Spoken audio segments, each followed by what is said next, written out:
Sejam bem-vindos ao Separando as Contas, o podcast que ajuda você a separar suas contas pessoais das contas empresariais. Aqui também a gente quer inspirar você com histórias de empreendedores de sucesso e ajudar você a melhorar a sua gestão com dicas úteis para o seu negócio. Hoje eu tenho convidados muito especiais. Eu estou aqui com os donos da Play Moda Kids. Acertei? Isso mesmo, com certeza. É, porque é um nome muito international, né? Play Moda Kids. Anderson e Raquel, e a gente está ansioso para entender um pouquinho a história de vocês, como foi que tudo começou, como é que está hoje, quais são os planos de futuro. Mas vamos começar conhecendo esse casal. Quem é Anderson, quem é Raquel? Conta pra gente. Então, eu sou um jovem empresário, né, que começou aos 21 anos a empreender de forma assim, vamos dizer, séria, né? E que estamos aí já há uns 6 anos, uns 5 a 6 anos, né, nesse meio. E graças a Deus, desenvolvendo e escalando, né? Eu sou uma jovem empresária também, eu tenho 23 anos, né? A gente trabalha junto, ele desde quando a gente começou, e é isso. Negócio de casal, eu tenho uma curiosidade. Começaram juntos, quem começou primeiro, o outro chegou, como era a separação lá no início? Conta pra gente como foi esse iniciozinho. De antemão foi uma coisa assim bem esporádica, sem pretensão, né? Eu trabalhava no escritório de contabilidade, estava assim de certa forma insatisfeito, não com o escritório, mas de certa forma com a realidade que eu vivia, né? E decidi pedir a minha demissão. Dali a gente não sabia o que a gente ia fazer, mas a gente sabia que o caminho seria através das vendas, né? A gente já tinha passado por uma experiência bem amadora, que foi de vender cama, mesa e banho. Eu e Raquel, quando a gente estava namorando ainda. Exatamente. Quando a gente ainda estava namorando. E depois a gente queria reatar isso de novo, né? Esse empreendimento. E aí a gente decidiu voltar a vender cama, mesa e banho. Só que a gente viu que o mercado não estava aceitando tão bem assim essa mercadoria, até porque questão de concorrência a gente estava começando muito fraco, a gente tinha pouquíssima verba, pouquíssimo dinheiro, e aí a gente decidiu migrar para o campo de roupa, onde a margem a gente acreditava ser um pouco mais alta. Chegou lá, assim, muito avulso, né? A minha sogra... Com a cara e com a coragem. Com a cara e com a coragem. Chegou assim, minha sogra sabia o caminho, né, de certa forma, assim, aonde que comprava, qual o transporte pegava e tal, para chegar até lá. E me ajudou nesse primeiro momento, né? A gente chegou lá, não sabia o que iria comprar, não sabia o que era tendência, o que não era tendência, o que vendia, o que não vendia. E a gente, apenas com R$2.000, que hoje a gente sabe que é uma verba muito pouca para essa área, né? A gente comprou de tudo um pouco, né? E aí vem a pergunta, por que roupa infantil? E aí eu digo pro pessoal, foi sem pretensão nenhuma. A gente, meio que o destino foi nos levando até esse caminho, ou melhor, a gente foi tendo o tato para entender que esse caminho estava sendo o mais fácil ou mais oportuno para a gente, e a gente engatou nessa área, né? Bem no início a gente comprou de tudo, né? Tanto roupa de adulto masculino, tanto de mulher, adulto também, e o infantil. Só que o infantil sempre tinha uma saída bem melhor. E eu também me encantei logo de cara pelas coisinhas pequenininhas, tudo bonitinho. Fiquei encantada e aí não teve jeito. Eu falei, vamos logo. Então foi mais uma escolha por oportunidade de mercado do que por outra motivação. Eu confesso que quando conversava com o Boni sobre a história de vocês, né? E aí a gente ficou curioso, poxa, vamos chamar, vamos conversar, vamos entender um pouquinho. Eu pensei, começou a vender, engravidou, teve um filho, aí começou a comprar para o filho, até tomou hoje gosto a gente não tem filho. E foi. Porque é um movimento bem natural em modo infantil. É verdade. As pessoas assim começam pelo, né? E muita gente filho, chega aí na loja perguntando, vocês têm filho? Você tem filho? Como o pessoal costuma bastante falar direto comigo, porque eu falo no Instagram, tô o tempo todo no Instagram, e você tem filho? Não, a gente não tem filho, não. Aí o pessoal logo fica surpreso. Isso me traz um insight muito forte. Você não precisa ter a dor do seu cliente para entender do negócio, para botar o negócio. Você precisa estar atento à dor do cliente. Você não precisa ter um filho para ter uma loja de moda infantil. Você precisa estar atento à tendência. E hoje a gente vende também enxoval, né? Na loja de Itaberaba e na loja daqui de Feira de Santana, a nova que a gente abriu na Senhor dos Passos. E o enxoval, ele é um ramo muito, muito maior ainda do que roupa infantil mesmo. Tem muita coisa, uns mínimos detalhes que se você não se atentar, você se passa e que o pessoal procura mesmo. Então, a gente tem que estar o tempo todo estudando, eu fico o tempo todo pesquisando, estudando, passando isso para as meninas, para poder elas aprenderem também, porque é um ramo bem diversificado, o enxoval. O que fez a gente caminhar para esse lado do infantil também, o que favoreceu, foi a gente, de certa forma, já ter um público infantil quando a Raquel dava aula de balé. Isso. Isso favoreceu bastante a gente, sei, porque assim, isso foi meio que tipo um estralo assim, pra gente poder se encaminhar para esse lado. A gente percebeu que a gente desprendia muita energia para vender masculino ou feminino, até porque o masculino e feminino, o público, ele é muito mais, eu não digo assim exigente, mas é um pouco mais racional. E a mãe é muito mais emocional quando se trata do filho. E ela, tipo, a gente tinha pouca mercadoria, mas quando ela via aquela mercadoria, ela se encantava. E aí, diferentemente do feminino e o masculino, que toda hora tem tendência, e aí ela vai colocar a questão financeira, vai colocar a questão se realmente está na moda, se não está. E aí... Mas bolso de mãe não tem limite, né? Não. Pra ela pode até andar com a roupa rasgada, mas o Exatamente. filho ou a filha dela vai estar... E uma coisa puxa a outra. Ela compra roupinha, quando é fé, ela vê um lacinho, ela vê um acessório, um O sapatinho. cross sale é alto, né? A pessoa não compra só a roupa. Compra a roupa, compra o calçado, compra o laçarote, compra... A esteira de produtos do campo infantil e recém-nascido é muito grande mesmo. Atualmente a gente está investindo no enxoval, como a Raquel falou, e a gente tem se encantado assim, o quão grande e vasto é essa área do enxoval, porque tipo assim, coisas que a gente nunca imaginava existe para um recém-nascido. E já tem, eu acho que na faixa de 1 ano e 6 meses que a gente está trabalhando. E até hoje, depois de 1 ano e 6 meses que eu vou pesquisando as coisas e ainda vou descobrindo coisa muito nova ainda que nesse tempo atrás, quando eu estava pesquisando bem a fundo mesmo, eu não via. E hoje em dia eu fico, rapaz, ainda tem isso. O pessoal ainda se interessa por isso. Sempre vem aquela dúvida.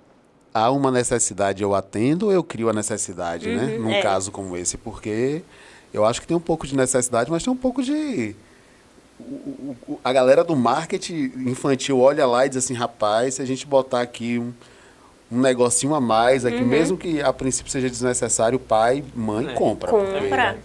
O nível emocional da mãe e do pai, quando a criança acaba de nascer, o nível emocional dele tá lá em cima, tá pipocando. Então, o que ele achar que vai ser o melhor pro filho dele, ele vai querer dar pro filho dele. E se for mãe de primeira viagem, principalmente, porque ela... Na segunda viagem, ele aproveita uma roupinha ainda do primeiro filho, né? É isso que eu falo com as vendedoras lá da loja. Isso mostra uma mudança de comportamento muito grande do consumidor, né? Eu sou o 9º filho. E lá, a roupa passava de um pro outro, né? E não tem esse negócio de homem usa azul, menina usa rosa, não. Lá eram roupas com cores intermediárias para todo mundo se dar bem. Todo mundo se dá bem. Eu quero até chamar a atenção aqui que vocês falam de 3 coisas muito interessantes, né? Vocês falaram em entender as tendências, estudar, se dedicar, porque está mudando o tempo todo, e treinar a equipe, né? Passar para a sua equipe também. Qual a importância da sua equipe nesse processo de crescimento do negócio de vocês? Eu costumo dizer que sem equipe a gente não tem escala, né? Para a gente poder ter realmente braços que estão ali trabalhando, fazendo sua escala, você tem que treinar uma equipe, né? E essa equipe tem que representar você quando você não estiver naquele local, naquele ambiente. Isso desde a gerente até os vendedores, né? Até o pessoal que etiqueta a mercadoria. A gente realmente tem que treinar cada um para poder dar o seu melhor, para poder fazer com excelência aquele serviço. Porque às vezes a pessoa pode achar, não, mas meu trabalho imagina que seja desnecessário porque é muito repetitivo, muito robótico, então acha que é simples, só que se ele errar alguma coisa ali vai impactar todo numa cadeia. Por exemplo, a pessoa que etiqueta a mercadoria, chegou lá, etiquetou a mercadoria errada. Na hora que a menina do balcão estiver bipando a mercadoria, vai dar errado ali, uma camisa gola polo vai dizer que vai mostrar que é conjunto, que é uma bermuda. E isso vai interferir em toda uma cadeia. Então, assim, o treinamento ele tem que ser com muito afinco para que realmente a coisa dê certo. Empresas são feitas de pessoas, né? Os resultados eles são gerados pelo time e tal. Você também traz elementos, você já falou umas 2 vezes aqui. Você falou em escala, em escalabilidade, você falou em marketing digital. Então eu tô sentindo que você também tem essa pegada que é natural da geração de vocês. Eu tô mais coroa, mas vocês estão aí com 23, 26 anos? Isso. 23, 26 anos, então já é mais contemporâneo do tempo de vocês. Então, assim, de quando você começou, de quando vocês começaram, 5, 6 anos atrás, para cá, quais foram as principais mudanças que vocês sentiram no mercado que vocês atuaram? Quando a gente começou, a gente focava muito, assim, no boca a boca, né? Ali, tipo, vendia o fiado e tudo mais, aquela coisa. Até pela nossa situação, de fato, eu costumo dizer que quando a gente tem pouca condição, a gente tem que baixar a guarda. A gente tem que vender Se o submete a um bocado de coisa, né? Exatamente. E é o que a gente mais passou, né? A gente mais passou, de certa forma. Então, assim, mas a gente é grato. Totalmente grato aos nossos primeiros clientes. Mas, enfim, depois a gente começou a observar que nos grupos de Facebook, a gente postando, estava tendo cliente e o cliente que pagava à vista. Então, a gente começou a notar que o caminho para a gente escalar, para a gente ter um crescimento, seria através da rede social. E aí a gente começou a se dedicar um pouco mais nessa parte de rede social. Passado o tempo, trazendo o que você perguntou, né, sobre a questão da mudança, é muito volátil, é muito rápido, o tempo muda, as coisas mudam o tempo todo. E se a gente não acompanhar, a gente fica obsoleto, fica ultrapassado e a coisa passa e a gente nem vê. E assim, a gente percebeu que foi mudando dos grupos de Facebook, foi mudando para o Instagram. E aí a gente começou a entender também que o tráfego pago, o Facebook Ads, que é a plataforma onde gerencia essa questão de tráfego pago para o Instagram e tudo mais, estava em alta e a gente precisava, pegar logo esse insight para poder a gente também passar, entre aspas, dar uma escala um pouco mais alta, né? Frente aos concorrentes, de certa forma. E foi isso que a gente fez. E graças a Deus nos ajudou bastante. Tem estudos, inclusive, né, que mostram através de dados o quão as gerações são sensíveis às diferentes mídias. Né? Por exemplo, pessoas da faixa etária de 18 a 24, de 24 a 35, né? Essa gama de pessoas, a busca em redes sociais, inclusive de qualquer tipo de produto ou serviço, é maior do que nos buscadores como o Google, por exemplo. Então, assim, como é que esse público, que eu fico imaginando, né, as mães de primeira viagem, os pais de primeira viagem, que geralmente estão nessa faixa etária, a tendência é que eles busquem, sim, nas redes sociais, né, mais do que nos buscadores, do que na TV ou na loja física. Sim. Aí, quando você passa dos 34, isso começa a se equilibrar, e lá a geração acima de 50 tem uma preferência por mídias clássicas como TV, loja física e um pouco menos ali de buscadores e redes sociais. Então, entender esse comportamento também faz toda a diferença na hora de você gastar a verba de publicidade, né? Eu vou gastar com comercial de TV de 10 segundos ou eu vou gastar essa grana que é enorme em Facebook Ads ou em Google Ads, quando a pessoa procurar moda infantil, vai achar lá, né, a Play Moda Kids. Então, entender esse jogo também te coloca no outro patamar. A questão do marketing digital, né, ela tem várias etapas. Tipo, tem a parte do tráfego pago, aquela parte toda técnica, mas também tem aquela parte onde tem a pessoa que tem que saber fazer o tráfego, ou o marketing, né? E, assim, por empenho mesmo, a gente não tinha ninguém, mas aí Raquel meteu a cara, né, Raquel? Na necessidade. Ela vai saber explicar melhor como ela foi desenvolvendo isso daí, né? Nessa parte. No início, quando eu comecei mesmo a fazer gravando direto, a gente foi lá na loja da Cidade Nova, não foi? Foi na loja da Cidade Nova. Antes disso, a gente tinha uma loja bem pequenininha ali do lado da casa dos meus pais, que a gente era uma garagem, era uma coisa bem pequenininha mesmo. Próprio não, a Apple começou assim. Aí desfez, fez uma garagem, abriu lá, mas lá ainda eu não gravava assim, não. Aí depois, lá na Cidade Nova, quando a gente foi pra lá, assim que a gente inaugurou, tava um pouco bem fraco, né, Anderson? Tava bem fraco a questão das vendas, era uma loja nova, aberta na área ali. e a gente só tinha ali também.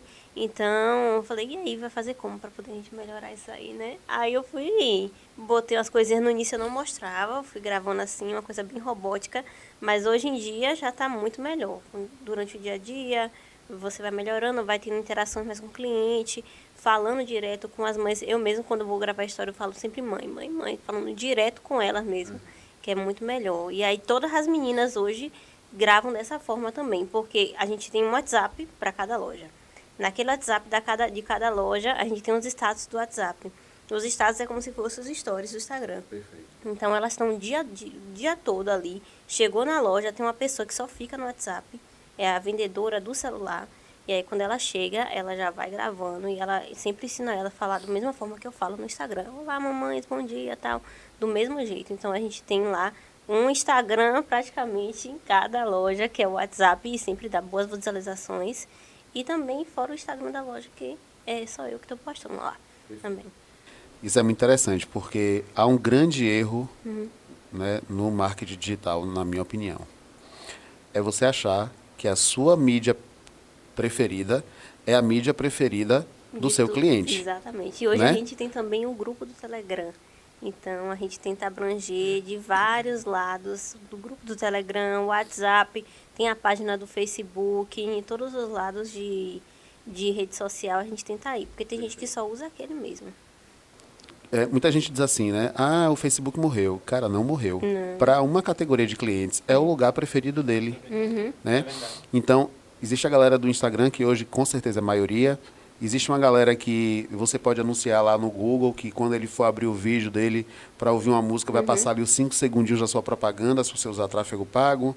Tem a pessoa que vai procurar no buscador e você tem que estar bem posicionado no Google, por exemplo. E aí o Google, assim como as redes sociais, precisa ser alimentado também diariamente. Da mesma forma que eu posto diariamente no Instagram, eu preciso ir lá no Google também postar diariamente, para que aumente a relevância, eu apareça para mais pessoas.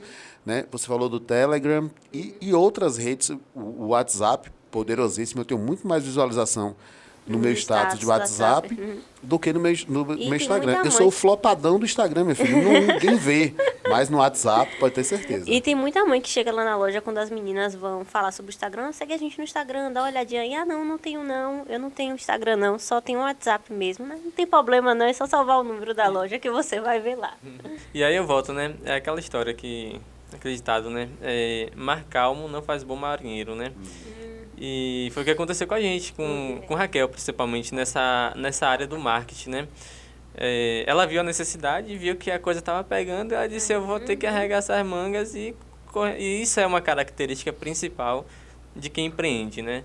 Quando o bicho pega, não pode arregar. É o seu que está na reta, filho. É o seu que está na reta. É o seu juízo que está na reta ali. Ou você faz ou ninguém vai fazer por você. É verdade. E tu lembra, né, Anderson? A primeira promoção mesmo que a gente fez lá na Cidade Nova foi, eu não lembro se foi em setembro, foi mais ou menos por aí. Foi agosto, Foi agosto? aniversário da loja. Foi isso agosto. mesmo. Foi aniversário, 2018, foi uma época foi. também que estava Bem fraco. bem fraco. Fraquíssimo. E aí, já coincidiu com o aniversário, o mesmo mês do aniversário. Eu falei, e aí, o que a gente vai fazer? Já que tem o aniversário da loja, vamos aproveitar e vamos comemorar o aniversário da loja. Dá um nome, Aí a gente deu o nome de Mega Liquida. Aí quando foi muito tempo, acho que uns 15 dias antes da Mega Liquida, eu comecei a anunciar e todo dia eu ia falando, todo dia eu ia postando. Por mais que aquela roupa não tivesse disponível ainda para venda, a gente estava lá postando, dizendo o preço que era, o preço que vai ficar. No dia que a gente fez mesmo, que foi um sábado e domingo, né, Anderson? Ou foi sexta, sábado e domingo? O dia exato eu não me recordo. Eu acho que foi um sábado e domingo. No dia que a gente abriu mesmo, aquela loja da Cidade Nova ficou minúscula para a quantidade Ficou de muito gente pequena. que entrou. E é uma característica muito grande da nossa empresa, justamente isso, que quando a gente faz eu digo um evento, né, porque aí ali não é uma promoção, é um acontecimento, é uma coisa totalmente assim, desvinculada do comum. Quando a gente faz esse evento, entope de gente, é uma coisa assim que quem passa na rua não entende nada.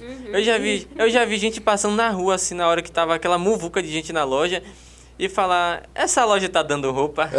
E a gente criou credibilidade, né, com isso. Muita É o primeiro que a gente credibilidade. fez, aí agora quando a gente vai fazer algo do tipo, eu já falo, ó, mães, vai ser assim, assado daquele jeito que foi e tal.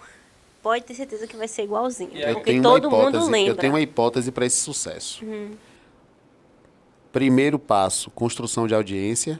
Você lá começou a fazer, lá era ruim, era robótico, mas começou. Começou. Foi fazendo, foi fazendo, foi fazendo. Segundo passo, credibilidade. Você prometeu e você entregou. É. Olha, essa roupa tá por tanto, vai ficar por tanto tal dia, você entrega isso. E terceiro, você ter um canal de atenção com o cliente. E aí eu achei super interessante. Nós temos um vendedor de celular.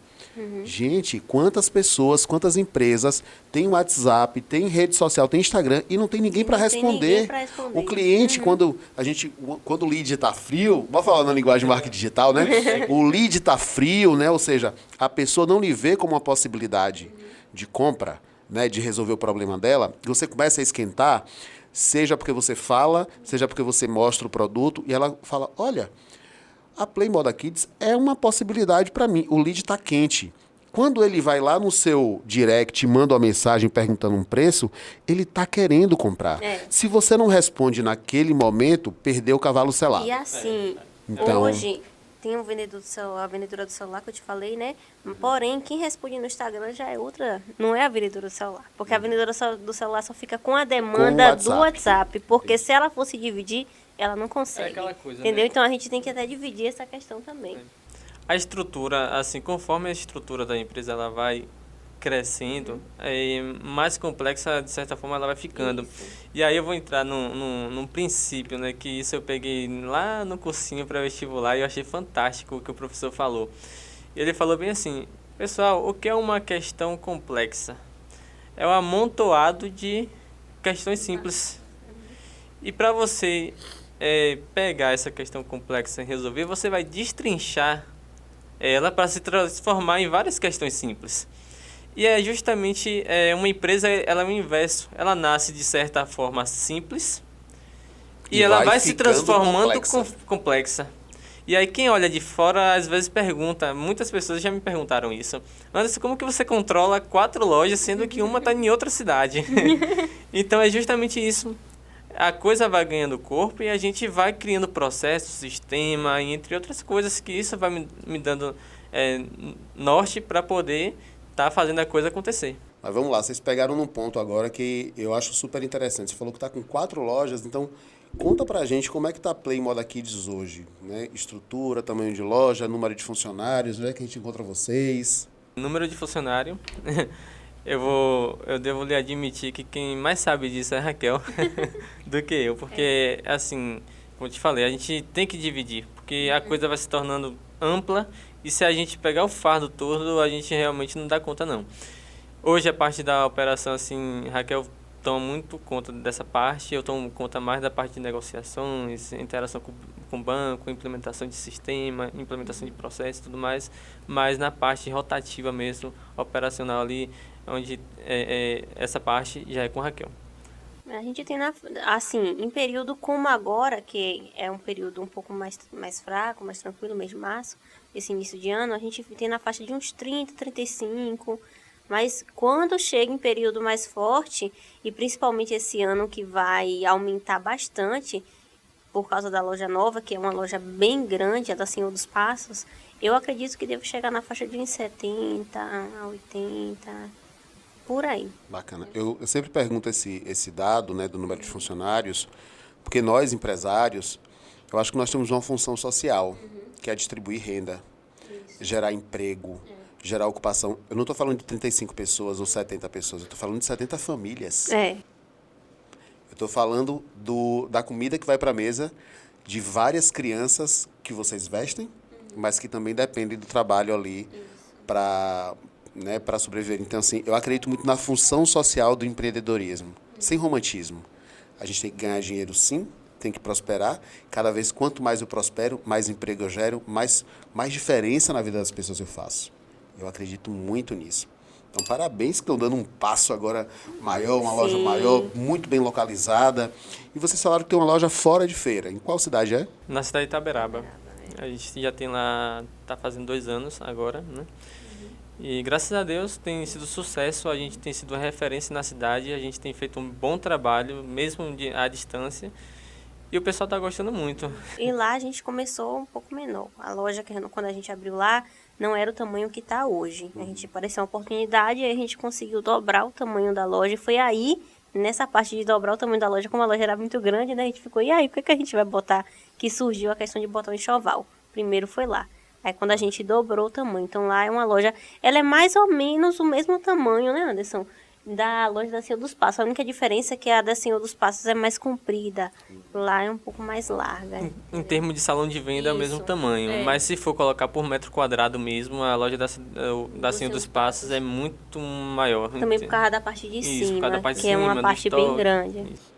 Perfeito. Itaberaba é uma cidade grande, é uma cidade polo, a terra do abacaxi. Isso, tem várias cidadezinhas lá do lado que todo mundo que precisar, o que for, vai para Itaberaba. Vocês têm um crescimento vertiginoso, porque se vocês têm 5, 6 anos de loja, a 2 já está em Itaberaba, 5, 6 anos, e uma loja na Senhor dos Passos não é só status, não é só aparência, é responsabilidade, é aumento de custo, né? Porque quem está de fora...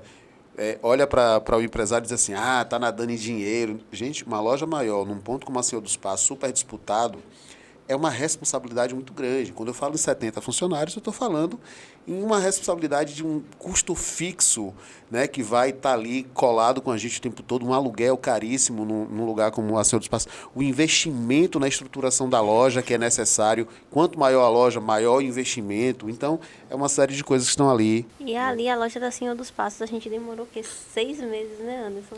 6 meses negociando aquele ponto pra gente conseguir. Ali a negociação foi uma das mais duras que a gente fez. Assim, foi. Não no sentido porque a pessoa era dura de negociar, mas no sentido de provar nossa paciência, provar nossa persistência, provar, entre outras coisas, né? Foi aquela negociação daquela loja. Mas graças a Deus deu tudo certo. Voltando ao que você falou ali da questão das despesas que serem cada vez maiores, as despesas fixas e tudo mais, é uma coisa interessante que eu comento com colegas meus, empresários também, né? E eu comento assim, a gente já inicia o mês devendo. A gente já chega no início do mês... 3 meses na frente de dívida de 3 meses, 4 meses na frente. Faça chuva, faça sol, a gente vai ter que dar conta. Você corre atrás para cobrir o buraco, porque o buraco já está ali. Já está ali. Né?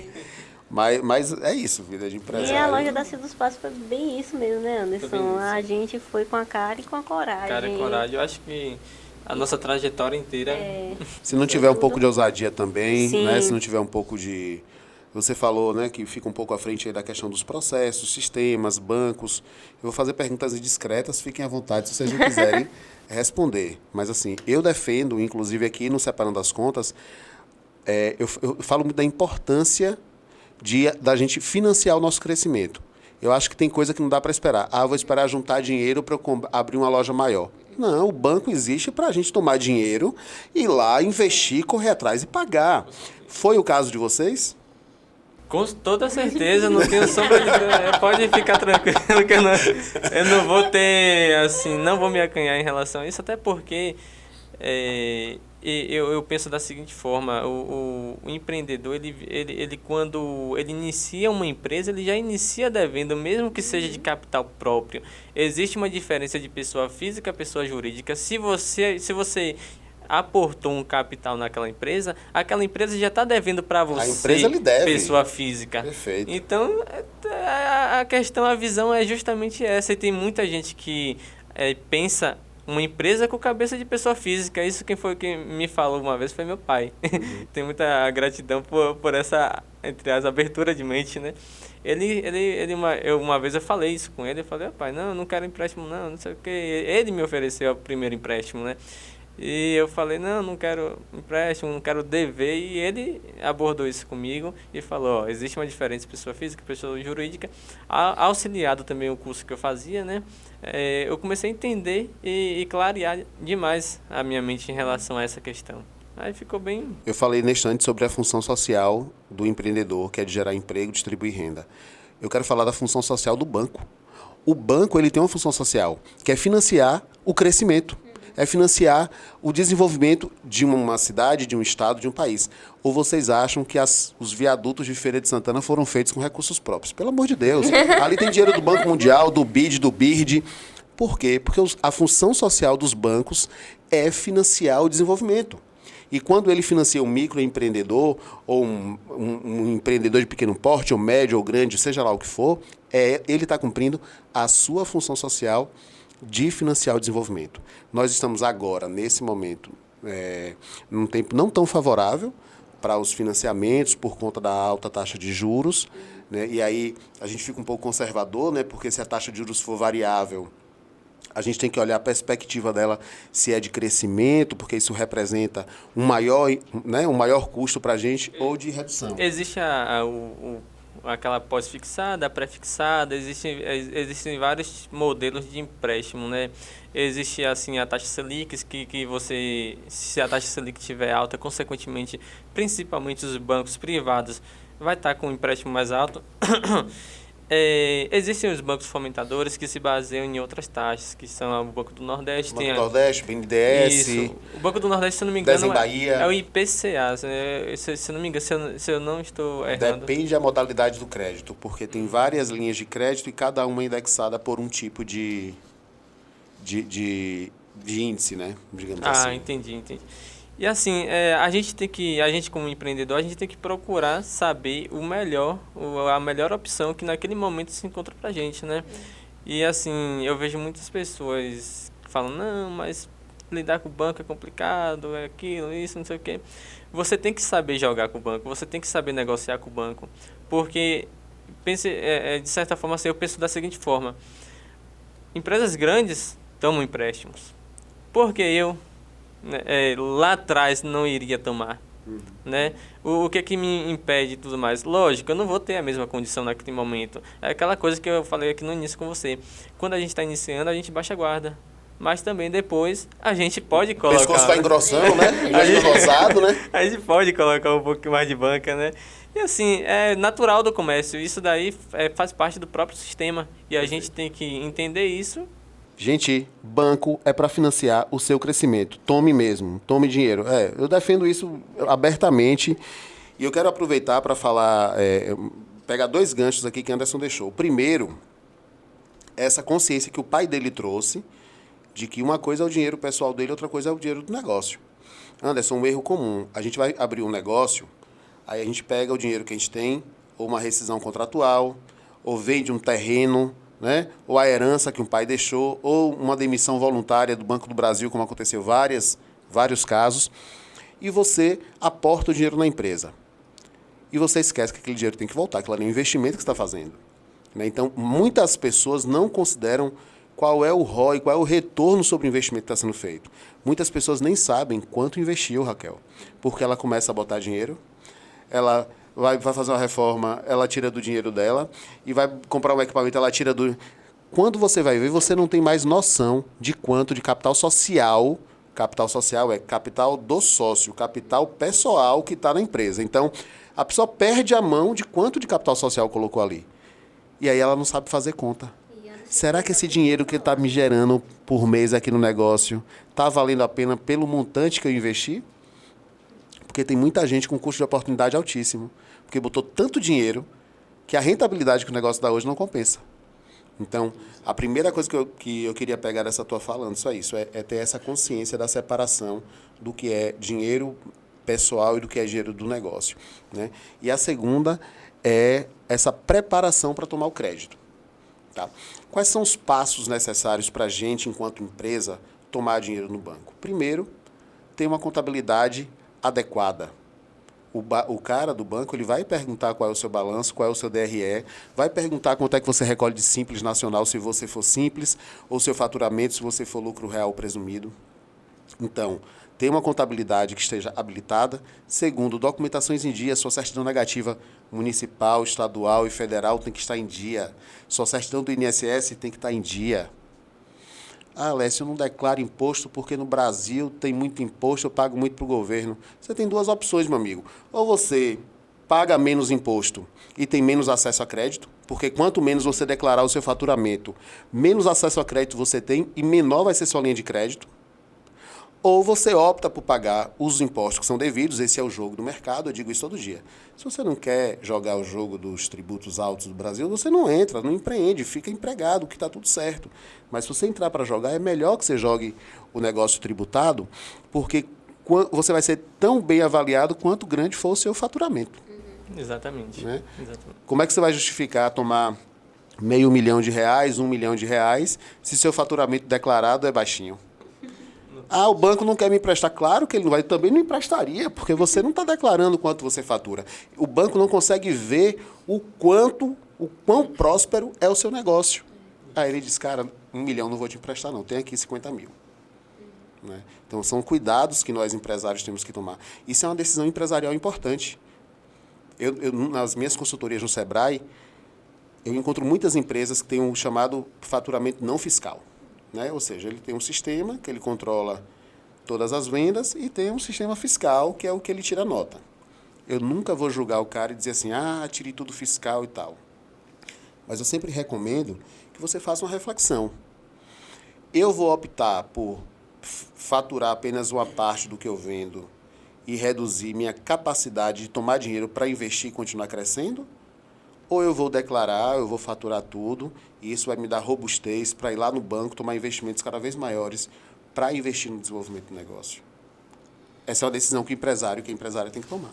Eu sempre me baseio nas empresas que têm sucesso, nas empresas que são grandes, nas empresas que estão em ascensão. E se você for pegar essas empresas, as empresas elas estão 100% dentro desse sistema. E por que eles estão 100% dentro desse sistema?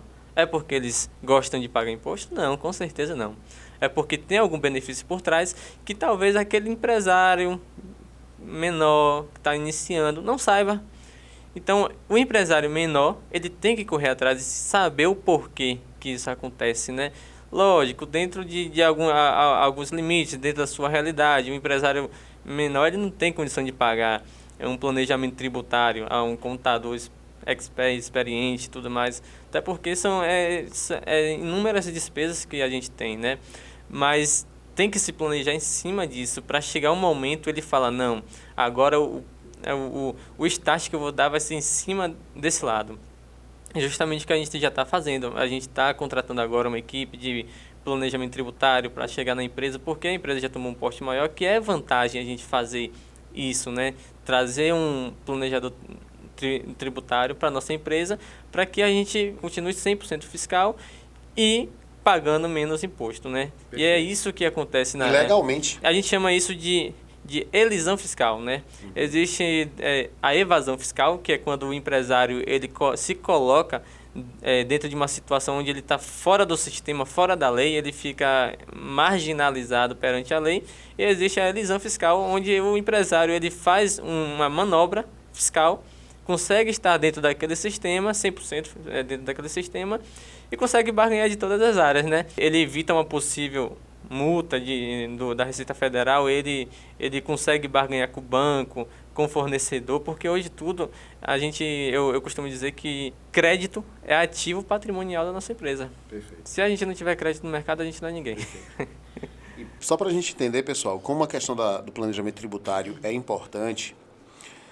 Se você for para o seu contador e for abrir uma empresa agora, ele vai dizer, não, abra Simples Nacional. O Simples Nacional nem sempre é a melhor opção. Ou ele é uma boa opção até um determinado nível de faturamento em determinados setores. O planejamento tributário ele parte do princípio de você analisar, dentro do seu setor, até quanto de faturamento vale a pena você ser Simples Nacional, ou até quanto vale a pena você ser tributado por lucro real ou por lucro presumido. De acordo com o setor, você tem deduções, né? Mesmo dentro de um mesmo setor, se você tiver uma distribuidora de alimentos ou uma varejista de alimentos, a realidade fiscal vai ser totalmente diferente e você precisa de contadores, de especialistas que te conduzam nesse caminho. Por exemplo, hoje, eu sei exatamente quando a minha empresa Compricop ela vai mudar de Simples para lucro real. Eu já sei qual é o X reais, R$ 1.000 e X centavos que vai valer a pena. Por quê? Porque é o momento em que o imposto simplificado que eu pago vai ficar maior do que se eu pagar pela diferença do que eu compro e do que eu vendo no lucro real. Então, isso só o planejamento tributário vai nos dar. E quando a gente fala de 1% de diferença no imposto, parece pouco, em cima de 1 milhão é muito dinheiro. 10 milhões é muito dinheiro. Então, esse cuidado com o planejamento tributário, parabéns, vocês estão no caminho certíssimo, porque vocês vão conseguir conviver com a realidade tributária que o Brasil tem. buscando as melhores práticas. E um bom sistema de contabilidade vai te evitar que você deixe ou de recolher ou de informar, que no Brasil tem isso, né? Não basta algumas questões você recolhe e ainda tem que informar a receita que recolheu, para evitar que você pague multas, juros, e isso possa inviabilizar seu negócio no futuro. Uma outra pergunta indiscreta para vocês. Mergulhando agora no separando as contas. Hoje, as contas pessoais e empresariais são separadas ou estão em processos de melhoria? Na verdade, eu arrisco dizer que desde o início a gente sempre tentou, né? Eu não posso ser hipócrita e dizer que sempre foi 100%, mas a gente sempre tentou obedecer esse princípio, que é o princípio da contabilidade chamado princípio da entidade, né? Onde pessoa física, pessoa jurídica, tem que ter vidas separadas, né? E a gente, atualmente, né? No início a gente tinha uma caixinha que a gente guardava o nosso Prolabore, né? Eu lembro que bem lá no início, tu escreveu num papelzinho, colocou no espelho do quarto, você, Prolabore, R$500, né? Botou assim, mas era essa é a dica, viu, gente? Essa é a dica. Só não precisava colocar o valor, né? Mas tudo bem, tudo bem. Era isso mesmo. E a gente tentava fazer outros bicos, de certa forma, para suprir, né? Porque naquela época não tinha como tirar mais. E a gente tinha que injetar na empresa, para a empresa ganhar gordura, a empresa poder... Porque assim, eu digo que a empresa, o capital da empresa, ela é como se fosse uma bola de neve. Se hoje você investe 2 mil, seu lucro bruto, vamos supor, é 100%, você faz 4 mil. Se você pegar esses 4 mil de lucro bruto e injetar na empresa, isso é um exemplo bem brusco, né? Claro. Pegar esses 4 mil e você girar esses 4 mil agora e você vender tudo na hipótese perfeita, né, da coisa, você transforma em 8. Ou a escalabilidade é coisa como acontece de forma tão assim... Então, assim, a gente... O problema é que muita gente não aguenta, não espera virar 16, né? Pô, eu ganhava 2, estou ganhando 8 agora, eu já posso trocar de carro. Já foi. Né? Você antecipa um padrão de vida que você quer ter no momento errado do negócio, quando o negócio precisa de oxigênio para crescer e se multiplicar. E nessa época que Anderson falou, lá bem no início mesmo, quando a gente tirava esse Prolabore, eu dava aula. Ele falou bem mais no início, eu dava aula de balé. Entendeu? Aí essa rendinha que a gente já tirava da aula de balé já servia já para poder ajudar a gente, porque era um valor bem baixo mesmo. E quanto ao restante era só reinvestindo mesmo para poder aumentar mesmo a empresa. E ganhar gordura, né? Poder... Eu falo direto essa palavra, eu acho que eu amo essa palavra, escalabilidade, né? Na empresa. E assim, a gente fez dessa forma, voltando à questão da separação, né, das contas.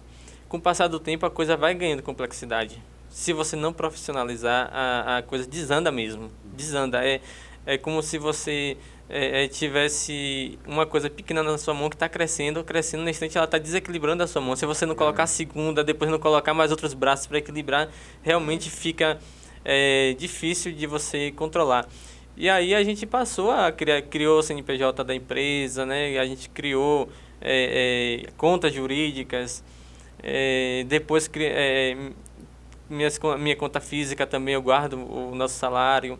Então assim, a gente faz dessa forma mais separada, né? Porque realmente chega em um período ali que a gente vê que tem como tirar um dinheiro a mais, a gente tira também e tal. A gente chama de talvez PL, né? Participação no lucro, né? Aí a gente tira uma partezinha ali e assim a gente vai levando, mas nada que agrida a saúde da empresa, porque é dali que a gente tira o nosso sustento e de muitas pessoas também. Então, eu acho que quando a gente... o empresário, ele não pode pensar só em si. Ele tem que pensar em um conjunto. O empresário, ele não toma decisão individualista. Se ele tomar decisão individualista, é o primeiro passo que ele está dando para ele quebrar. Ele tem que tomar decisão sempre pensando em um conjunto. Quando o empresário, o sócio... dar um aval ali para o RH de uma demissão de uma pessoa, ele está pensando em um conjunto, porque ele não pode colocar a saúde da empresa em risco por conta de uma pessoa que não está tendo a consciência de que aquela coisa é um conjunto que todo mundo depende daquilo, né? Então ele está demitindo. E se ele passar a mão na cabeça dessa única pessoa, ele está sendo egoísta com as demais que estão trabalhando certo. Então, assim, isso é um exemplo que privilegia o negligente Exatamente. E massacra o eficiente. Então, assim, eu estou trazendo toda essa comparação justamente para mostrar que o empresário, em vários momentos, isso foi um exemplo que eu consegui achar agora, mas tem vários outros momentos que o empresário ele tem que pensar em conjunto. Que ele pensar em conjunto, ele está pensando nele. Claro. E não matar a galinha dos ovos de ouro, Isso. né? Muita gente mata a galinha dos ovos de ouro. Ele não se conforma só com os ovos que a galinha põe ali. Ela quer abrir a galinha para ver o que é que tem, deve ser mais valioso e acaba matando. E isso acontece em muitos empresários. Ele antecipa o padrão de vida que ele ainda não pode ter. Que bom que era R$500. Graças àqueles R$500 lá, hoje vocês estão aqui e estão com a potência que é o negócio de vocês. Então, hoje, vocês têm um Prolabore bem definido e, eventualmente, em determinadas épocas do ano, você tira uma participação de lucro ali. É isso? Então, Isso. lá no seu custo fixo, tem lá uma cifra, R$500, né? Vamos fazer de conta. R$500 lá do Prolabore está lá no seu custo fixo. Aqueles 3 meses que você deve para frente, está ali o aluguel, os funcionários e o seu Prolabore. É isso aí? Atualmente a gente não está bem definido, isso a gente chama de balancete, né? O balancete atualmente não está bem definido, a gente está organizando essa parte contábil, né? A gente está tentando organizar para deixar até mesmo, isso é muito valioso para bancos, para você poder ali chegar e fazer uma negociação mais clara, né? Entre outras coisas. A gente está organizando isso dentro da empresa porque... de certa forma a empresa ela meio que cresceu um pouco rápido assim para muito rápido a nossa realidade muito e rápido. tipo algumas coisas vai ficando para trás e a gente vai colocando essas coisas que ficou para trás, colocando essas coisas para correr, para acompanhar, né? Então a gente tipo uma parte avança, a outra parte ficou para trás, aí a gente volta, pega essa parte que ficou para trás e coloca para parear com aquela outra coisa que está na frente, e assim a gente vai levando. Não, isso é importante, assim, né? Eu confesso para você que meu balancete também está atrasado 2 meses, né? E a minha meta nas 2 empresas é ter fechamento mensal. Eu quero saber quanto foi que eu dei de resultado no mês passado. Alex, quanto foi que deu na Compricop no mês passado? Não sei te dizer agora. Mas meu contador hoje sofreu pra caramba, porque eu liguei nervoso para ele. Eu falei, cara, eu preciso disso. Até regular até o dia 30. Porque para a gente gerenciar um negócio sem saber o resultado do mês anterior é muito complicado. Então, essa clareza, eu acho que a primeira informação que qualquer empresário tem que ter é quanto foi que eu dei de resultado. Foi lucro? Foi prejuízo? E de quanto? Para eu saber onde é que eu preciso ajustar. Exato. Porque senão a gente vai vivendo de caixa da empresa, né? Enquanto tem dinheiro a gente vai pagando as contas, não sabe o resultado. Vive um regime de caixa que não considera, por exemplo,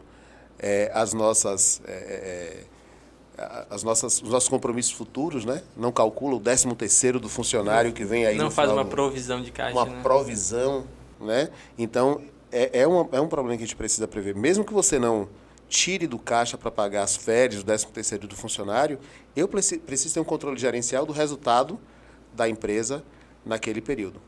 Um regime de competência nos ajuda a fazer isso. É bom falar com o contador, porque a gente tem experiência, porque o regime de competência, para a gente entender, é o seguinte, mesmo aquele gasto, aquela despesa que você não desembolsa naquele mês, mas que você deve, você coloca na conta. Por exemplo, estamos em março. O seu funcionário só vai tirar férias em dezembro. Mas hoje, você já deve 1/3 do terço de férias dele.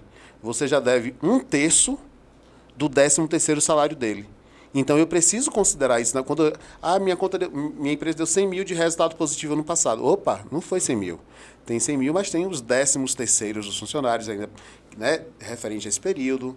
Né, tem um empréstimo bancário que eu não pago agora, porque a primeira parcela é em 6 meses, um investimento, mas eu já devo. Então, reconhecer isso nos ajuda também no gerenciamento da empresa.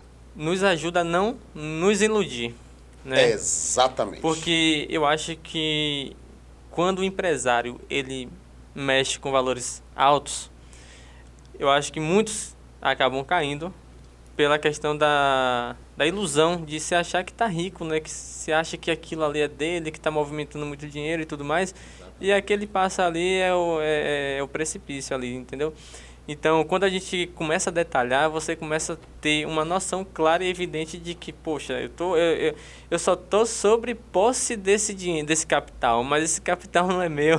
Então, quando, assim, uma galera que me conheceu lá atrás e hoje me vê a ver eu e Raquel onde a gente está, fala, não, nossa, você tá rico, não sei o que, aquela coisa toda, fica brincando, né? Eu falo, oh, Deus. Deixa eu te mostrar aqui. Cadê? Pessoal, faturamento não é lucro.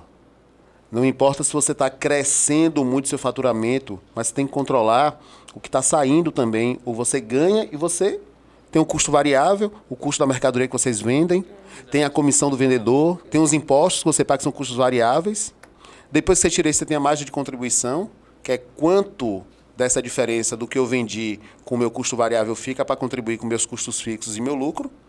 Depois tem toda a estrutura de custo fixo e só assim eu tenho um lucro, o resultado, que é o que realmente importa.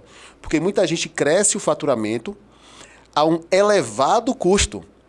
Quantas pessoas crescem muito o faturamento, se endividando com aluguéis caríssimos, uma equipe enorme para gerar aquele faturamento, que quando você faz a conta, não fecha. Às vezes você está lucrando menos do que quando você era pequeno. Exato.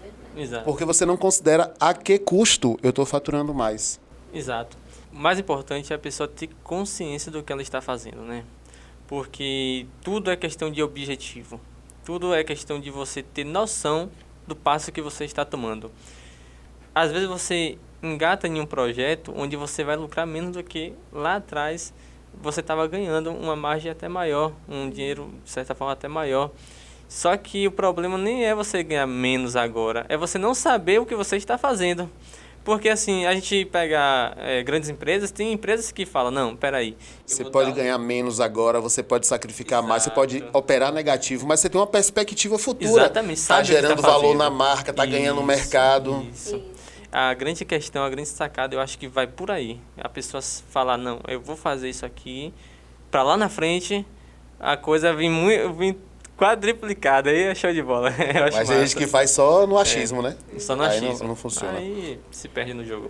Eu tenho só mais duas perguntas, assim, uma delas é que você falou, né? Pô, eu cresci em processo, me estruturei, sistemas, né? A que ponto, além de todo o marketing digital que Raquel domina, né?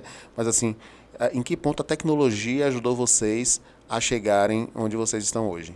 Rapaz, eu acho que praticamente em tudo, né?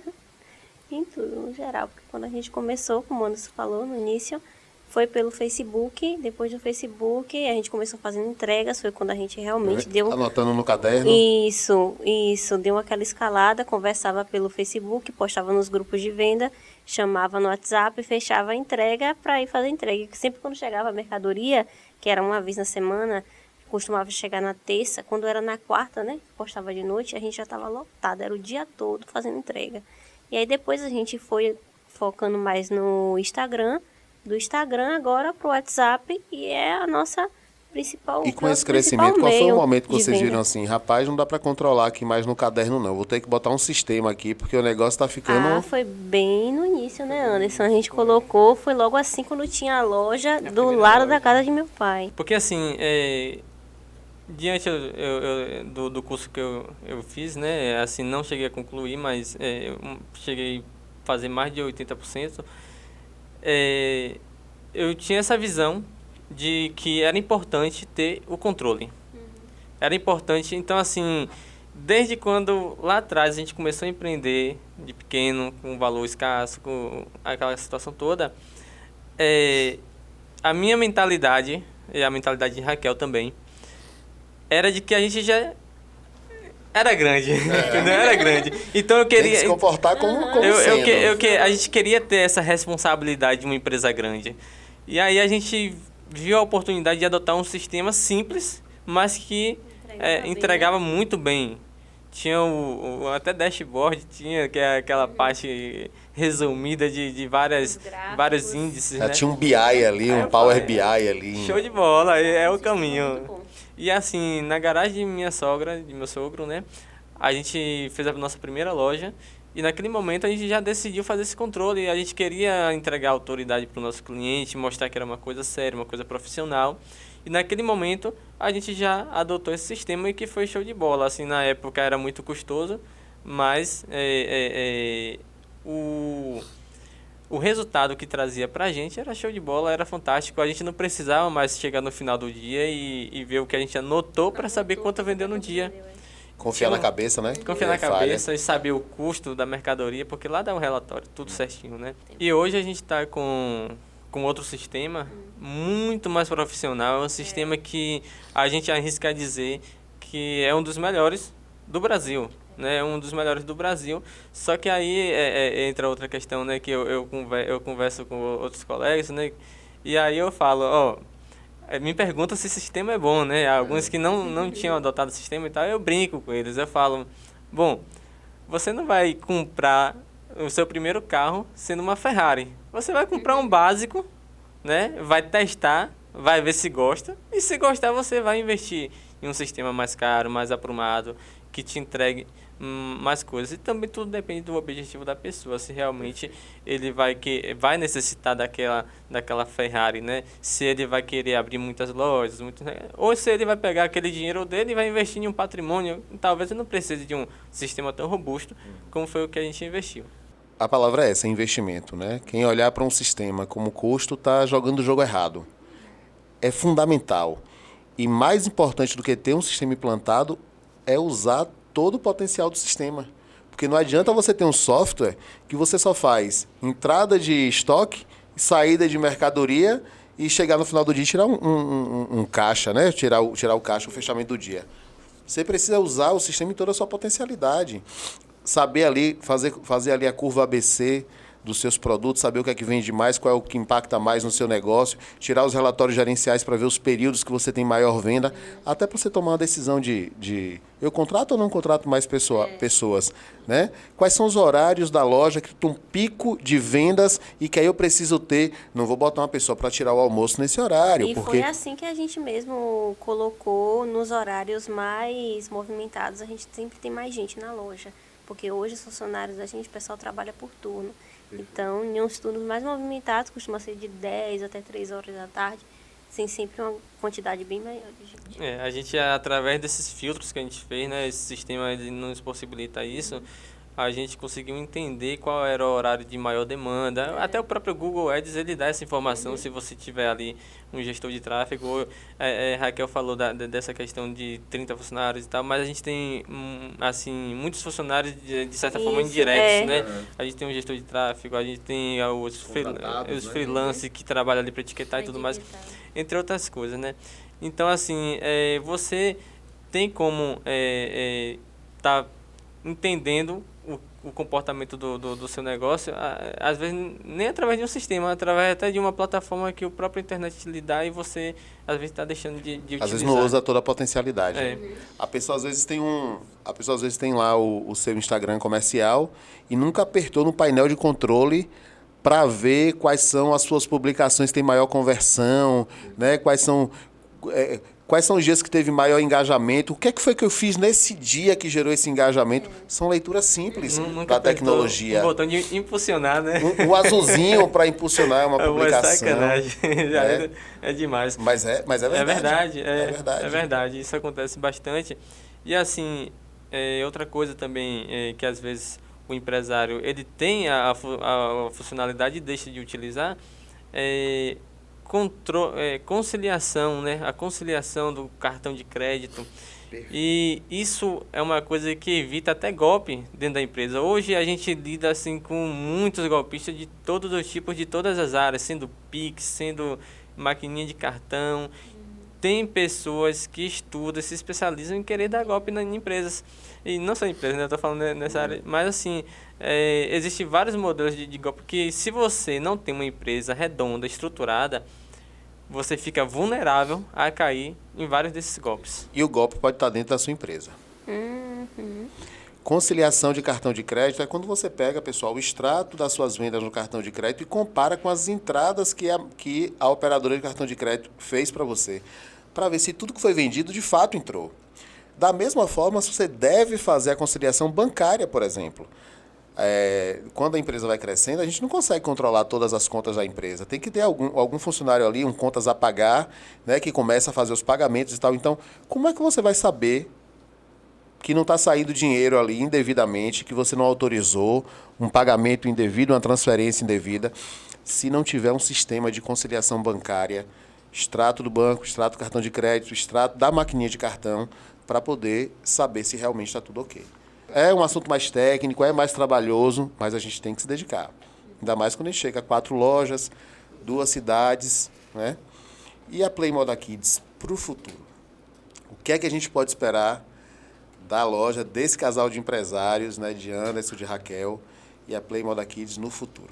Existem várias vertentes que a gente tem em mente, né? A gente ainda está decidindo quais delas a gente vai tomar. Assim, de antemão, a gente pretende, obviamente, abrir mais lojas, mais filiais e tudo mais, só que não só tem essas vertentes, né? A gente pretende criar uma frente onde essa frente ela consiga uma ir para uma direção, outra para outra, assim, entre outras diversificar coisas. Diversificar, de certa forma. A atividade econômica de vocês. Isso. Mas os produtos também, né, Anderson? Que a gente tem produtos, bastante interesse em diversificar ainda mais os produtos. Agora que a gente tem mais espaço, a questão do e-commerce mesmo, a gente tem muito interesse em trabalhar, talvez até ainda esse ano, né, se der tudo certo. O e-commerce é um exemplo, né? A gente pretende profissionalizar mais o e-commerce, porque hoje a gente tem o delivery, só que não de certa forma, é e-commerce para vender para todo o Brasil e tudo mais. Mas é uma coisa que a gente já criou e a gente não levou muito a fundo, porque a gente fez, entre aspas, de forma amadora. Isso. E agora a gente quer entrar com uma coisa mais profissional. Até pela questão que hoje a gente tem estrutura para isso, né? E assim, tem vários impasses que quando você não tem estrutura, uma coisa vai dependendo da outra. Então a gente às vezes vai apertando um parafuso aqui, outro ali, para quando tudo estiver ok, aí a gente tomar algumas decisões assim nesse sentido. 15% do varejo hoje, do Brasil, está no digital, né? Parece pouco, mas quando eu vejo isso, eu penso que eu tenho 85% para conquistar digital. Claro que nunca vai ser na totalidade, a loja física ela é importante, vai continuar existindo para sempre, mas há um espaço muito grande ainda para crescimento no digital. Então, quando você me fala em fortalecer o seu e-commerce, você está dizendo, opa, eu preciso surfar nas duas ondas, na offline e na online, né? E tem uma característica, né, assim, tem muitas pessoas que, mesmo estando conectadas, elas têm dificuldade de encontrar o que elas precisam. E talvez o diferencial, mesmo existindo grandes marketplaces no Brasil, lojas americanas, Magazine Luiza, Mercado Livre, mas algumas pessoas vão se conectar com vocês na plataforma ou própria ou mesmo numa loja dentro de um marketplace para comprar de vocês. Existe um sistema, eu esqueci agora o nome, que a ideia desse sistema é que o cliente ele se sinta conectado em várias áreas, né, de todos os setores, tanto do físico quanto do online. Digital, né? Físico e digital juntos, integrados, né? Exato, E que eles se sintam uma coisa só ali, então tem mecanismo até que o cliente ele de autoatendimento ali em uma plataforma e chega lá na loja, o pedido já está separado. Está separado. A tecnologia está aqui. Chamado de omnichannel, né? Exatamente. Você tem todos os canais disponíveis.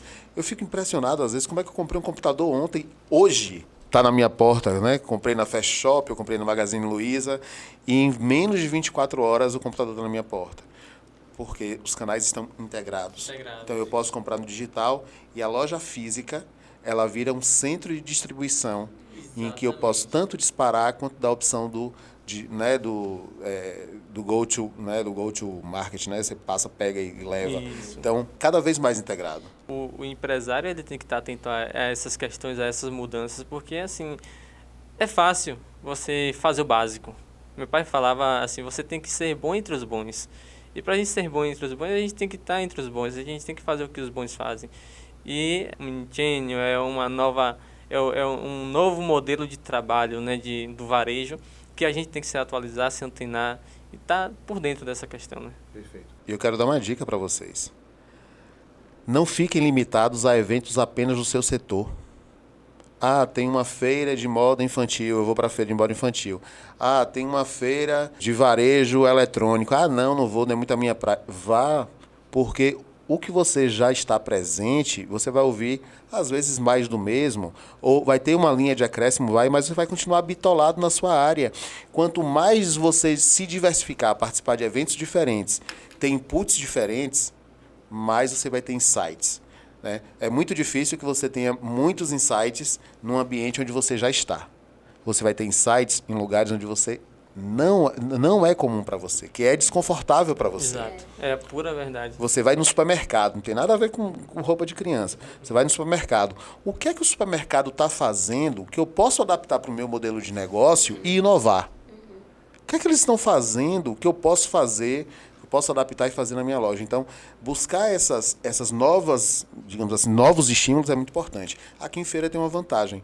Aqui a gente tem hoje o Hub Feira, né, que é um centro tecnológico que a gente pode ir lá, pode se informar. Toda a galera de startup, de inovação está ali concentrada. Então, de repente, eu tenho um problema que eu não consigo resolver. Eu boto na mão daquela moçada, a galera rapidamente, né, vai ali desenvolver uma solução.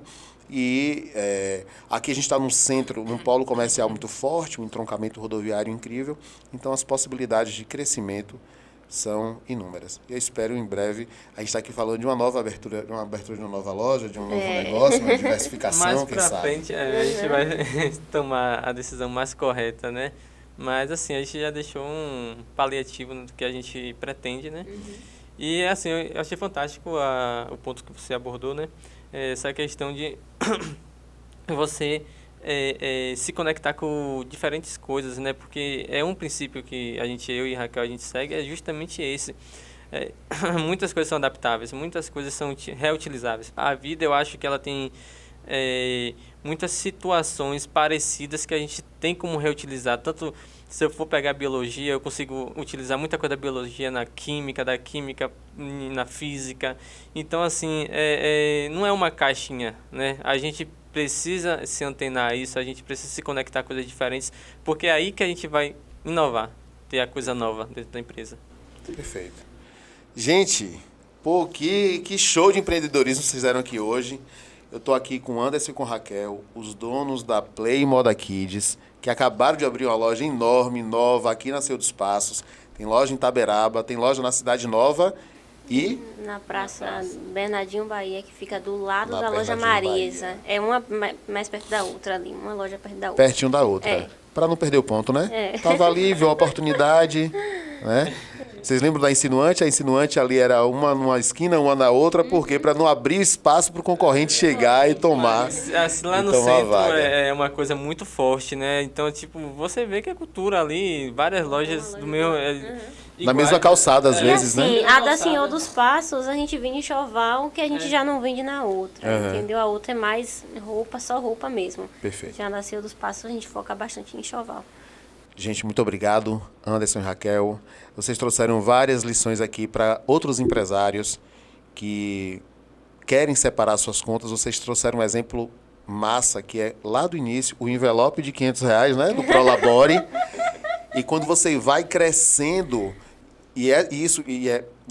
o maior problema da separação de contas é cultural, mas se você começa lá atrás, pequeno, fazendo isso, quando você cresce, é natural.